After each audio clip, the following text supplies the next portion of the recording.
Welcome to bright future coaching classes. आज की इस वीडियो में हम नरेशन की सीरीज को आगे बढ़ाते हुए हम इंटरोगेटिव सेंटेंस पर आ पहुंचे हैं। तो देखते हैं क्या है। यदि प्रश्नवाचक वाक्य एक्सिलरी वर्ब या मॉडल वर्ब से प्रारंभ हो तो उसे yes no type interrogative sentence कहते हैं। क्या है? एक्सिलरी वर्ब्स या मॉडल वर्ब्स। क्या है? एक्सिलरी वर्ब और modal verb. Is, am, are, was, were, do, does, did, have, has, had, can, could, will, would, may, might, shall, should, need, dare, used, ought, must. यानी कुल मिला के जो axillary verbs हैं वह 24 हैं। कितने हैं? 24। यदि सेंटेंस इन एक्सिलरी वर्ब से प्रारंभ हो रहा हो तो इनडायरेक्ट इस तरह से बदलते हैं, यानी इनडायरेक्ट स्पीच में इस तरह से बदलते हैं। स्टेप 1 क्या है? रिपोर्टिंग वर्ब से, सैज, सैड को आस्क, आस्क्स, आस्क्ड में बदलते हैं। किंतु यदि से टू, सेज टू या सेड टू दिया हुआ है तो इन्हें इंक्वायर ऑफ, इंक्वायर्स ऑफ या इंक्वायर्ड ऑफ या फिर आस्क, आस्क या आस्क्ड में किसी में भी हम बदल सकते हैं।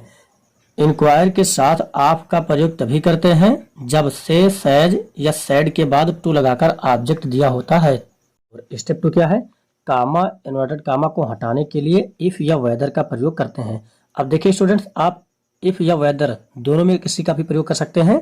कुछ कंडीशंस ऐसे हैं, कहीं हम इफ का ही प्रयोग कर सकते हैं और कहीं पर वेदर का प्रयोग करना ही उचित रहेगा। वो कंडीशंस आपको आगे देखने को मिलेगा। स्टेप 3 क्या है? इंटरोगेटिव सेंटेंस को असर्टिव सेंटेंस में बदल देते हैं, अर्थात हेल्पिंग वर्ब को सब्जेक्ट के बाद रख देते हैं। और स्टेप 4 जो है वो क्या है? जनरल रूल्स को फॉलो करते हैं। अब जनरल रूल्स क्या है ये आप फर्स्ट वीडियो में देखकर आसानी से जान जाएंगे। एग्जाम्पल्स क्या है? ही सेड टू मी, उसने मुझसे कहा, do you learn your lesson daily, क्या आप अपना पाठ डेली पढ़ते हैं? तो क्या होगा? ही आस्क्ड या इंक्वायर्ड ऑफ मी इफ या whether.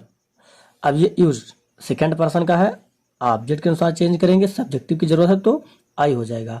I learned my lesson. देखिए स्टूडेंट, यहाँ पर सेड टू था इसलिए हमने इसको आस्क्ड में भी बदल दिया है और टू होने पर इंक्वायर्ड ऑफ में भी कर दिया है। आप दोनों में से किसी का भी प्रयोग कर सकते हैं। अगला है he said were you absent dear. अब यहाँ पर देखिए आस्क्ड का या प्रयोग करें या फिर इंक्वायर्ड, आप नहीं लगा सकते हैं यहाँ पर। क्यों? क्योंकि यहाँ पर ऑब्जेक्ट नहीं दिया हुआ है।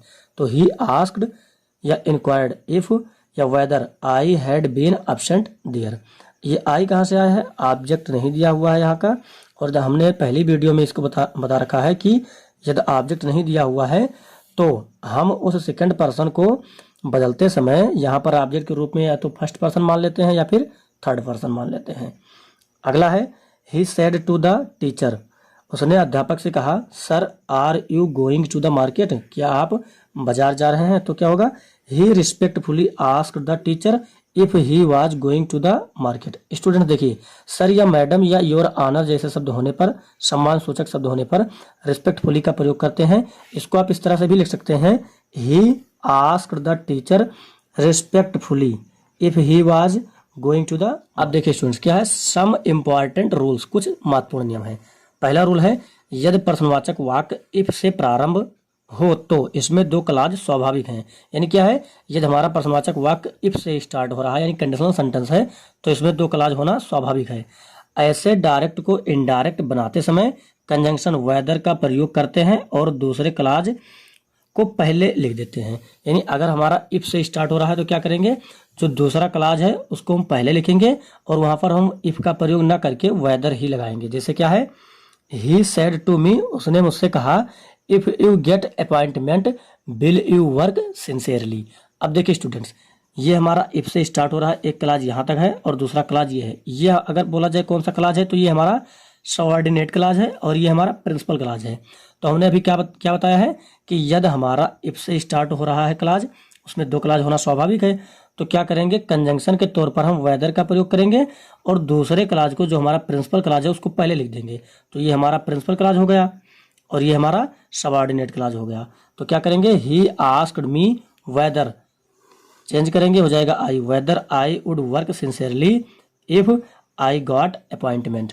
और अगला रूल है नियम 2, यदि इन्वर्टेड कामा के अंदर आर का प्रयोग है तो ऐसी स्थिति में वेदर का प्रयोग करते हैं कामाज को हटाने के लिए, क्योंकि वेदर आर का पेयर होता है।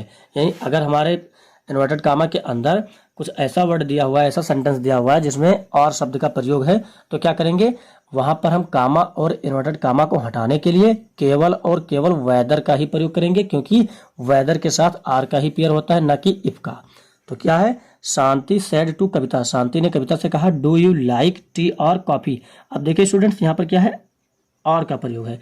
तो ऐसी स्थिति में अगर हम यहाँ पर इफ लिख दे रहे हैं तो हमारा सेंटेंस गलत हो जाएगा, यानी इनडायरेक्ट स्पीच हमारा गलत हो जाएगा। और तो क्या करेंगे, Shanti asked Kavita whether she liked tea और कॉफी। अब स्टूडेंट्स क्या है, यहाँ पर हमने वेदर शब्द का प्रयोग इसलिए किया है कंजंक्शन का, क्योंकि हमारे यहाँ पर और दिया हुआ है। आइए देखते हैं सम मोर एग्जाम्पल्स, कुछ अन्य या ज्यादा एग्जाम्पल्स दिए हैं। क्या है, he said to us are you क्या है, are you going away today. तो क्या करेंगे, ही आस्क्ड अस इफ। अब देखिए यू को चेंज करेंगे ऑब्जेक्ट के अनुसार। ऑब्जेक्ट हमारा अस है, लेकिन हमें जरूरत किसकी है, सब्जेक्टिव केस की। तो अस का सब्जेक्टिव केस क्या होता है, बी। तो he asked us if we were going away that day, today का दैट डे। फिर है Rajni said to me can you meet me tomorrow at Patna junction. तो Rajni asked me if I कहाँ से हुआ स्टूडेंट, तो आई हमारा इसके अकॉर्डिंग, यू हमारा क्या है, सेकंड पर्सन का है, तो ऑब्जेक्ट के अनुसार चेंज होगा। सब्जेक्टिव केस की नीड है, तो मी का सब्जेक्टिव केस आई। तो if I could meet her, ये मी फर्स्ट पर्सन का है रजनी के लिए। रजनी एक क्या है, फेमिनिन जेंडर है, तो फेमिनिन जेंडर के लिए ही, सॉरी क्या होगा, हर। तो if I could meet her the next day at Patna junction. Next day कहाँ से आया है, तो ये टुमारो का है। Please subscribe, like and share. और स्टूडेंट्स क्या है, आपके लिए हमने यहाँ पर कुछ क्विज रख दिया है, इसको आप जरूर कमेंट में इसका आंसर दें। क्या है, I asked you do you like my videos. और अगला है he said to me can you solve the first question. Students इन दोनों क्वेश्चन का जवाब देना बिल्कुल ना भूलें। इससे क्या होगा, हमें पता चलेगा हमारे स्टूडेंट्स जो हैं वो हमारे वीडियोज को देख रहे हैं या नहीं देख रहे हैं। And thanks for watching this video and keep supporting. Thanks a lot.